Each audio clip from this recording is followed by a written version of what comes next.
Hello guys, ഞാൻ പ്രിയ മണികണ്ഠൻ. ഇന്നൊരു cooking vlog ആയാലോ?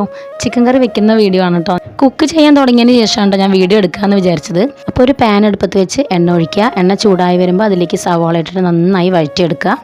സവാളയുടെ കൂടെ 2 പച്ചമുളക് കീറിയിടുക, അതേപോലെ കറിവേപ്പിൻ്റെ ഇലയും കൂടെ ഇട്ട് വഴറ്റുക കേട്ടോ. സവാള വഴറ്റി വന്നതിന് ശേഷം നമുക്കതിലേക്ക് പൊടികളൊക്കെ ചേർക്കാം. 2 കിലോ ചിക്കനിലേക്കുള്ള പൊടികളാണ് കേട്ടോ ആഡ് ചെയ്യുന്നത്. ഞാൻ പിന്നെ അളന്നിട്ടൊന്നുമല്ല കേട്ടോ പൊടികൾ ചേർക്കാറ്, ഒരു ഐഡിയയിൽ അങ്ങോട്ട് ഇടുക തന്നെ. മുളക് പൊടി, മല്ലിപ്പൊടി, മഞ്ഞൾപ്പൊടി, ചിക്കൻ മസാല, ഇത്രയും പൊടികളാണ് കേട്ടോ ആഡ് ചെയ്തത്. അതൊക്കെ ഓരോരുത്തരുടെ ടേസ്റ്റ് അനുസരിച്ചിട്ടും എരിവനുസരിച്ചൊക്കെ ആഡ് ചെയ്യുക. പൊടികളൊക്കെ ആഡ് ചെയ്തിട്ട് നന്നായി വഴറ്റിയതിന് ശേഷം അതിൻ്റെ പച്ചമണം മാറിയതിന് ശേഷം നമുക്ക് തക്കാളി ഇടാം. തക്കാളി ഇട്ടതിന് ശേഷം കുറച്ച് ചൂടുവെള്ളം ഒഴിച്ചിട്ട് നന്നായി വഴറ്റിയെടുക്കുക.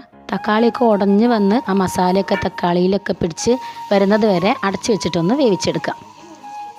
പിന്നെ ഞാൻ ആഡ് ചെയ്തത് കുറച്ച് ഉരുളക്കിഴങ്ങാണ് കേട്ടോ. അത് ഓപ്ഷണലാണ്, വേണ്ടവർക്ക് ആഡ് ചെയ്യാം. ഉരുളക്കിഴങ്ങ് ഇട്ടാൽ ഒരു പ്രത്യേക ടേസ്റ്റ് ഉണ്ടാവും മാത്രം.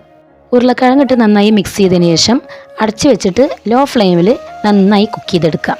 ഉരുളക്കിഴങ്ങിലേക്ക് ആ മസാലകളൊക്കെ പിടിച്ച് നല്ലൊരു സ്മെല്ല് വരുന്നുണ്ടാവും. അടുത്ത് നമ്മൾ ആഡ് ചെയ്യുന്നത് ചിക്കനാണ്. നന്നായി കഴുകിയെടുത്ത ചിക്കനിലേക്ക് മഞ്ഞൾപ്പൊടി, ഉപ്പ് ഇട്ട് ഒരു അരമണിക്കൂർ ഫ്രിഡ്ജിൽ വെച്ചതാണ് കേട്ടോ. ഒരു കാര്യം ഞാൻ പറയാൻ മറന്നുപോയി, വെളുത്തുള്ളി ഇഞ്ചിയും കൂടെ ഞാൻ ഇതിൽ ആഡ് ചെയ്തിട്ടുണ്ട് കേട്ടോ. അത് സ്റ്റാർട്ടിങ് എണ്ണ ഒഴിച്ചിട്ട് വെളുത്തുള്ളി ഇഞ്ചി വഴറ്റിയതിന് ശേഷമാണ് ഞാൻ സബോള ഇട്ട് വഴറ്റിയത്.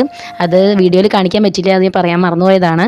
ചിക്കൻ ആഡ് ചെയ്തതിന് ശേഷം കുറച്ച് കുരുമുളക് പൊടിയും കൂടെ ചേർത്ത് കൊടുക്കുക. എന്നിട്ട് നന്നായിട്ട് മിക്സ് ചെയ്തെടുക്കുക.